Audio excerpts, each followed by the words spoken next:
বিসমিল্লাহির রহমানির রহিম। আসসালামু আলাইকুম। স্বাগত জানাচ্ছি কুকিং বাই সুভাষ মমে। আশা করছি সবাই খুব ভালো এবং সুস্থ আছেন। আজকে আপনাদের সাথে শেয়ার করব রসমালাইয়ের একটি সিক্রেট রেসিপি।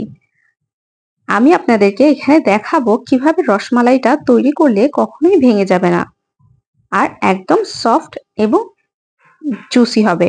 চলুন তাহলে দেখে নেওয়া যাক। সেজন্য আমি এখানে নিয়ে নিয়েছি 10 টাকার ডানো প্যাকেটের দুধ। আমি এখানে হাফ কাপ পরিমাণ দুধ ব্যবহার করেছি এবং কাপটাকে এমন ভাবে নিয়েছি যাতে করে অতিরিক্ত না হয়। জাস্ট হাফ কাপ দুধই এখানে আমি ব্যবহার করেছি। রসমালাই তৈরির ক্ষেত্রে অনেকেরই অনেক কমপ্লেন থাকে। অনেকেই বলে থাকে রসমালাইগুলো চুপসে যায় অথবা ভিতরে জুসি হয় না কিংবা ফোলে না। আপনারা যদি এই স্টেপগুলো ফলো করে তৈরি করেন রসমালাই, তাহলে কিন্তু নিরাশ হবেন না ইনশাল্লাহ। দেখুন, হাফ কাপ পরিমাণ গুঁড়ো দুধের সাথে আমি এখানে হাফ টেবিল চামচ পরিমাণ কর্নফ্লাওয়ার দিয়েছি এবং 1 চিমটি পরিমাণ বেকিং পাউডার দিয়েছি। বেকিং পাউডারটা অনেক ভালো মানের, তাই 1 চিমটি দিয়েছি। আপনাদেরটা যদি নরমাল হয় তাহলে কিন্তু আরো 1 চিমটি বাড়িয়ে দিবেন। দেখুন, সমস্ত উপকরণ মেখে নেওয়া হয়ে গেছে। এবার এর মধ্যে দিয়ে দিব হাফ টেবিল চামচ পরিমাণ ঘি। ঘিটা দিয়েও এভাবে খুব ভালো করে মথে নেব।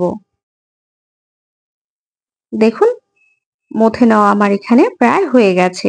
এই পর্যায়ে আমি একটা ডিম আলাদা করে ফেটে নিয়েছি। সেই ডিমটাকেই এর মধ্যে দেব। একবারে কিন্তু সবটুকু দেওয়া যাবে না, অল্প অল্প করে দিয়ে এটাকে মেখে নিতে হবে। যেহেতু আমি এখানে হাফ কাপ পরিমাণ গুঁড়ো দুধ ব্যবহার করেছি, তাই আমি এখানে একদম অল্প করে ডিম দিয়েছি, কেননা হাফ কাপে কিন্তু পুরো একটা ডিম লাগবে না। এবার ডিমটাকে দিয়ে খুব ভালো করে মেখে নেব। দেখুন, ডোটা কিন্তু ঠিক এরকম স্টিকি হবে, একদম ময়দা অথবা আটার ডোর মতো হবে না। চাইলে আপনারা এখানে 5 মিনিটের মতো রেস্টে রাখতে পারেন, তবে আমি সরাসরি তৈরি করে নিয়েছি। ঠিক ছোট এরকম একটা চামিচ দিয়ে এটাকে আমি নিয়ে নিয়েছি, যাতে করে সবগুলো রসমালাই একরকম সমান হয় এবং হাতে একটু ঘিও মেখে নিয়েছি। এইভাবে আমি সবগুলো রসমালাই তৈরি করে নিয়েছি। আপনাদের কাছে হয়তো মনে হতে পারে রসমালাইগুলো অনেক বেশি ছোট হয়েছে। দেখুন, আমার এখানে সবগুলোই তৈরি করা হয়ে গেছে। এই ছোট রসমালাইগুলাই কিন্তু অনেক বড় হয়ে যাবে, অর্থাৎ 3 গুণ বেড়ে যাবে। আমি এখানে আধা কেজির থেকে একটু বেশি এবং 1 কেজির থেকে একটু কম দুধ নিয়ে নিয়েছি। তাতে দিয়ে দেব একটা দারচিনি এবং 1 টুকরো এলাচ।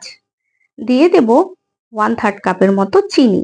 এই পরিমাণ দুধের জন্য 1/3 কাপ চিনি আমার কাছে পারফেক্ট মনে হয়েছে। তবে আপনারা যদি বেশি মিষ্টি পছন্দ করেন, সেক্ষেত্রে কিন্তু আরেকটু বাড়িয়ে অথবা কমিয়েও দিতে পারেন। এখানে আমি দিয়ে দিব সামান্য একটু পানি, যাতে দুধের তাপমাত্রাটা আরো কমে আসে। দিয়ে দেব 1 চিমটির মতো জাফরান। এটা অপশনাল, চাইলে আপনারা স্কিপও করতে পারেন। একদম ফুটন্ত দুধের মধ্যে কিন্তু রসমালাইগুলোকে দেওয়া যাবে না, তাহলে কিন্তু ভেঙে যেতে পারে। আর আপনারা যদি নতুন হয়ে থাকেন, তাহলে প্রথমেই সবগুলো রসমালাই একবারে দিবেন না। একটা রসমালাই দিয়ে চেক করে দেখবেন যে রসমালাইগুলো ফেটে যাচ্ছে কিনা।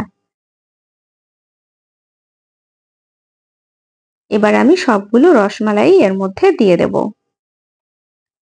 চুলার তাপমাত্রাটা একটু হাই করে দেব এবং একটা ঢাকনা দিয়ে ঢেকে এটাকে রান্না করে নিব। যখন দেখব দুধটা উতলাতে শুরু করছে, অর্থাৎ পড়ে যেতে পারে, ঠিক সেই মুহূর্তে ঢাকনাটাকে এভাবে উঠিয়ে দিব। দেখুন, আমার রসমালাইগুলা ঠিক কতটা বড় হয়ে গেছে এবং পুনরায় এটাকে এভাবেই আবারও ঢাকনা খুলে দিয়ে এবং লাগিয়ে দেব। আপনারা দেখেই বুঝতে পারছেন রসমালাইগুলা ঠিক কতটা ফুলে গেছে। এভাবে আরো একবার আমি ঢাকনা উঠিয়ে দেব এবং নামিয়ে দেব। এই পর্যায়ে আমার রসমালাইগুলো হয়ে গেছে। আমি চুলাটা অফ করে দেব এবং সার্ভ করে দেব। আমি আর আপনাদেরকে কেটে দেখিয়ে দিলাম না যে এটার ভেতরটা ঠিক কতটা রসালো হয়েছে। আপনারা দেখেই বুঝতে পারছেন। আমার এখানে কিন্তু দুধটা অনেক বেশি ঘন হয়েছে। আপনারা যদি এর থেকেও আরেকটু ঘন করতে চান, তাহলে কিন্তু সামান্য একটু কর্নফ্লাওয়ারও এর মধ্যে অ্যাড করে দিতে পারেন। তবে আমি এর মধ্যে দেইনি। আমার আজকের রেসিপিটি দেখার জন্য অনেক ধন্যবাদ।